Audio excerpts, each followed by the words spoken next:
집중 분석 이슈타임 시간입니다. 이데일리 이정훈 기자와 이야기 나눠보겠습니다. 안녕하십니까? 안녕하세요. 자, 오늘 이슈 관련 뉴스부터 확인해 보시죠.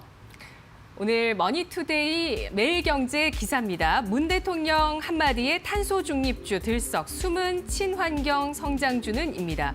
문재인 대통령이 직접 탄소 중립 선언 비전을 선포하면서 시장에서는 저탄소 수혜주 찾기에 분주한 모습입니다. 동시에 미국 조 바이든 신정부의 주요 과제인 친환경 정책 기조와도 맞물리면서 벌써부터 이들 기업들의 주가 움직임이 심상치 않은데요. 12일 금융투자업계에 따르면 2차 전지, 수소, 풍력, 태양광 등 신재생 에너지 섹터를 중심으로 국내외 탄소 저감 정책 계획에 따른 종목들의 주가 상승세에 기대가 실리고 있습니다. 이산화탄소 배출가스 저감과 또 배출권과 관련된 기업들, 그들이 주인공인데요. 네, 정말 다양한 종목들이 금요일장에 움직였습니다. 그 가운데서 오늘은 저희가 탄소 배출권에 대한 내용 전해드릴 텐데요. 저탄소 경제전환 가속화에 따라서 주목되고 있는 탄소 배출권. 먼저 그 정의부터 좀 알아봐야 될 것 같아요. 예, 쉽게 말씀드리면 기후 변화의 주범이 되고 있는 온실가스, 주요 온실가스의 그 배출하는 할 수 있는 권리를 사고 파는 시장 이렇게 말씀드리면 될 것 같습니다. 지구 온난화의 주범이 되는 그 온실가스 하면 대표적으로 이산화탄소, 메탄, 또 이산화질소 이런 그 유해 물질들을 우리 흔히 이제 꼽는데요.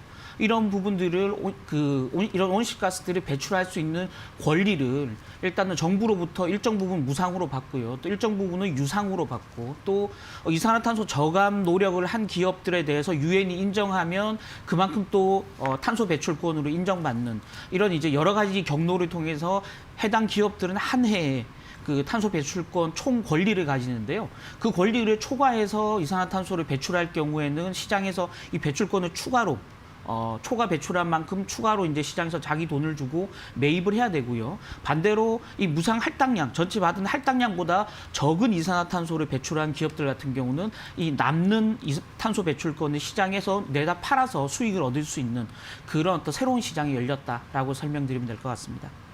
네, 탄소 배출권 거래제 시행이 벌써 5년이나 됐네요. 2015년부터 거래가 시작됐다고 하는데요. 이제 점점 더 현실로 다가오고 있는 것 같습니다. 국내 그린 뉴딜 정책이 본격화되면서 배출권의 규제 역시 강화될까요? 어떻습니까? 네, 그렇습니다. 이 온실가스 배출 규제는 크게 이제 우리 정부 같은 경우는 3단계로 나눠서 규제를 해왔었는데요. 네. 첫 번째 1기였던 2015년부터 2017년까지는 탄소 배출권을 각 기업들에게 우리나라 전체가 가지고 있는 탄소 배출권을 각 기업들에게 무상으로 공짜로 나눠줬다라는 거죠. 그래서 그 한도 내에서 우리 기업들은 탄소 배출 어떤 권한을 가지고 있었다. 그리고 그걸 초과하는 부분만 시장에서 사오면 됐다라는 건데요. 이런 이산화탄소 배출을 조금 더 규제를 강화하기 위해서 2기부터 2018년부터 올해 말까지는 전체 할당량의 3%는 돈을 받고 정부가 유상으로 할당해 줬었거든요. 나머지 97%만 무상으로 할당을 했고요. 그러나 이제 이 규제가 강화되는 3기 내년부터 2025년까지 향후 5년 동안은 유상 할당 비용을 총 10%까지 늘리겠다라는 거고요.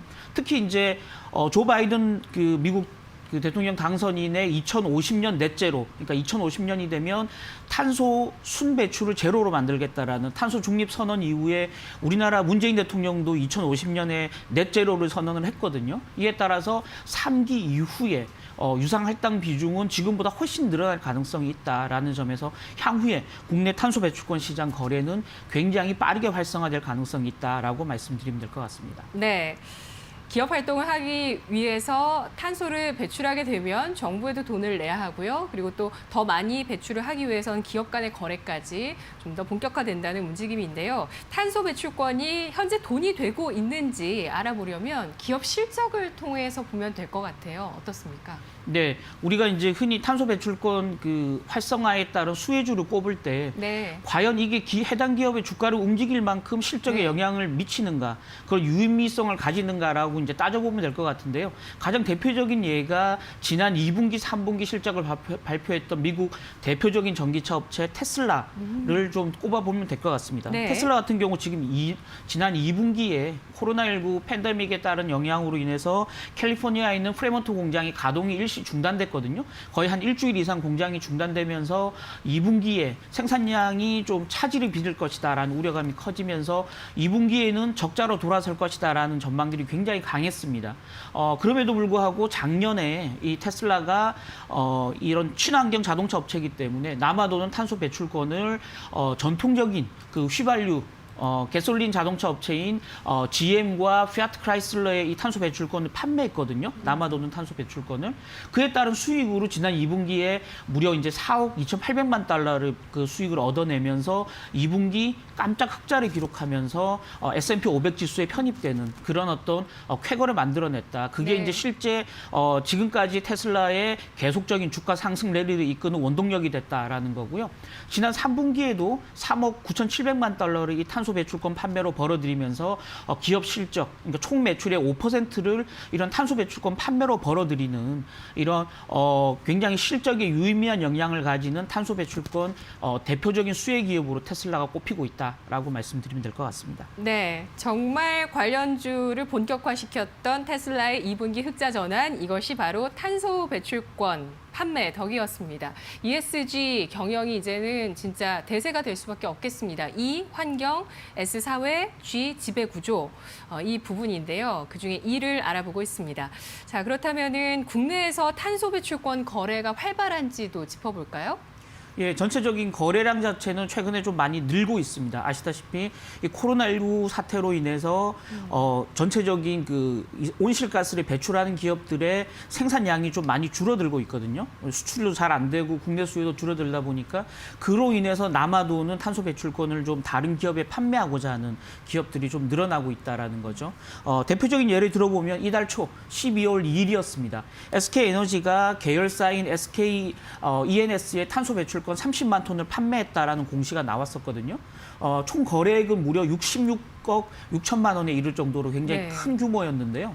코로나로 인해서 석유화학 제품 수요가 많이 줄어드니까 SK에너지의 생산량이 많이 줄었겠죠. 그에 따라서 탄소 배출량이 감소하면서 남아도는 탄소 배출권을 더 많은 탄소 배출권이 필요한 SK ENS에 판매했다라는 거죠. 이런 이제 예를 보듯이 실질적으로 탄소 배출권에 여유가 있는 기업들은 탄소 배출권에 좀 그 모자라는 기업들한테 판매해서 수익을 얻을 수 있는 가능성들이 무궁무진하게 이제 열리고 있다라고 말씀드리면 될 것 같습니다. 네, 그렇습니다. SK에너지가 SKENS의 탄소 배출권을 판매했는데 거래 금액이 무려 66억 6천만 원이나 됐습니다. 그리고 이 탄소 배출권 거래소에서 이 탄소 배출권의 가격도 흐름이 나오고 있는데 이 가격 역시도 상승세를 보인다는 소식도 나오더라고요. 탄소 배출권 판매 기업들 주목을 해봐야 될 텐데 수혜 종목은 뭐가 있을지 알아볼까요?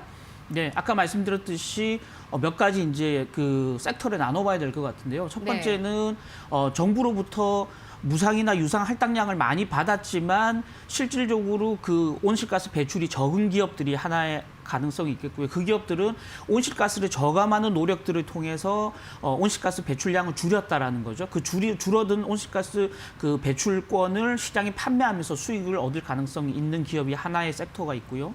또 하나의 섹터는 그 지구의 온실가스를 줄이는 그런 친환경 정책을 통해서 유엔으로부터 온실가스 배출권을 추가로 더 받아낸 기업들이 그 남아도는 온실가스 배출권을 시장에 판매할 가능성이 있는 이 두 가지 기업으로 나눠볼 수 있을 것 같습니다. 네. 후자의 케이스는 이제 휴캠스라는 기업이 있는데요. 온실가스 저감 시설을 계속적으로 지금 만들어내면서 온실가스 배출량 판매로만 지금 3분기에 무려 356억 원의 매출을 올렸거든요. 특히 이제 휴캠스 같은 경우는 국내 단일 기업으로는 온실가스 그 배출권 이산화탄소 배출권 유엔으로부터 가장 많은 인증을 받은 기업으로 잘 알려져 있는데요. 4분기에도 영업이익이 무려 74%, 이 온실가스 배출권 판매로 인해서 영업이익이 70% 이상 늘어날 것이다라는 전망이 나올 정도로 대표적인 이 탄소 배출권 활성화의 수혜 기업으로 꼽을 수 있겠다라고 말씀드리면 될 것 같습니다. 최근 한 석 달간의 주가가 한 40% 가까이 빠르게 상승하긴 했지만 추가적인 실적 개선 가능성을 감안하면 주가가 더 상승할 수 있는 여력이 충분히 있다라고 보여지는 상황이고요. 비슷한 기업 중에는 이제 한솔 홈데코라는 기업도 있습니다.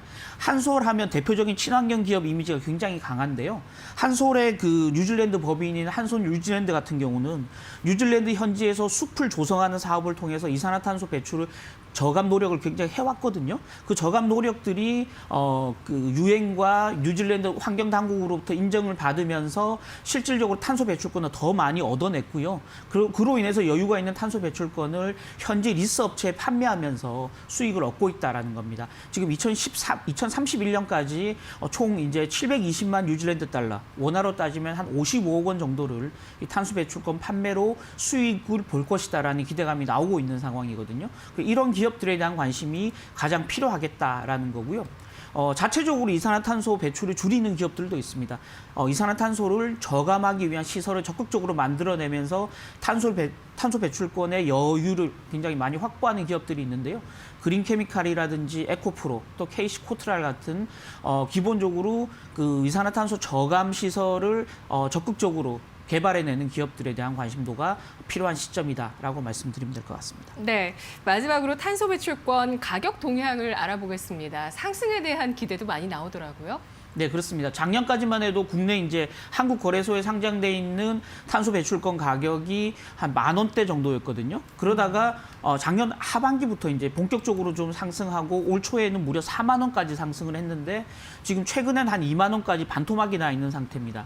다만 이제 이렇게 많이 그 가격이 빠져 있는 이유는 코로나19로 인해서 공장들이 많이 가동을 중단하면서 탄소 배출권이 추가로 필요한 기업들이 좀 적어진 영향이 있거든요.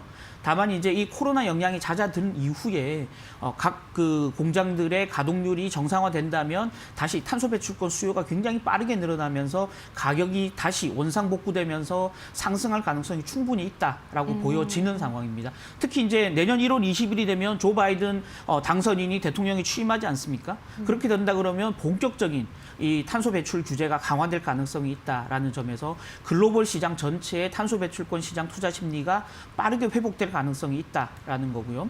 또 국내 같은 경우도 2050년까지 아까 말씀드렸던 넷제로 선언을 했기 때문에 네. 향후에 탄소 배출권 유상 할당이 10%를 넘어서 20%, 30%까지 늘어날 가능성이 있거든요.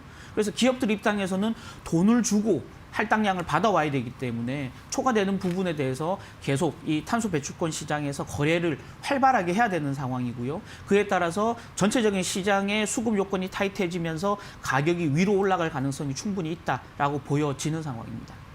네, 알겠습니다. 지난주 문재인 대통령이 발표한 2050 대한민국 탄소 중립 비전과 함께 주목을 받고 있는 탄소 배출권에 대해서 오늘 짚어봤습니다. 앞으로 유상 할당이 점차적으로 더 늘어나고요. 중요성이 강조되면서 탄소 배출권에 각 기업의 실적에 미치는 영향력도 점차 더 높아질 것으로 예상되고 있네요. 오늘 분석 여기까지 듣겠습니다. 잘 들었습니다.